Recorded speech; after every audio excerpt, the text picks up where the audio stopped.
কুলফি আরে কুলফি আইসক্রিম আইছে বাইরে বুঝেন, তো ওই কুলফি আইসক্রিম দেখে আর আমার সহ্য হইতেছে না। আমার মনে করেন যে আমি কইতেছি যে কুলফি আইসক্রিম খামো, আর রবিকে বলছে ভাত খাইতো কিসের টেবিলে, হ্যাঁ কয় আমি বাদ আইসক্রিম দেখাবো বুঝেন, এই হচ্ছে অবস্থা। খাইছি বাচ্চু করে আইসক্রিম লইতো কুলফি আইসক্রিম, তো বেড়াই এনে টুনটুনি বাজাইতেছে। তো একদিন মনে করেন খাইছি বড় ওই বেড়াই খালি এনে টুনটুনি বাজায় বুঝেন, অনেক মন তো মনে করেন আর না খাই পারতাছি না। হ্যাঁ হ্যাঁ, এটা কার আমার তোরা খাইতি না, এটা দেখে কি না খাই পারা যায়। খুব স্বাদ, খুব মজা। যদিও ছোটবেলা 1 টাকা করে খাইতাম, অনেক 10 টাকা 20 টাকা অনেক কাম ছিল এই হিসাব করতে গেলে, অনেক বছর আগে। এই আইসক্রিম তুই মনে করেন যে দেখলে না খাই পারা যায় না, খুব স্বাদ,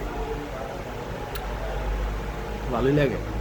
তো যেন মনে করেন যে এটি দেখি হ্যাঁ খাই লাগে, হ্যাঁ ওই বেড়া করে থামাইয়া আমি তো ভাই একটা আইসক্রিম দিই, লগে যতজন চায় সব তরিতে খাওয়াই বুঝলেন না, এলা ধর খাওয়ান জানে একটা। তো আপনারাও খাই নাকি আইসক্রিম দেখলে অবশ্যই কমেন্ট বক্সে জানায় না।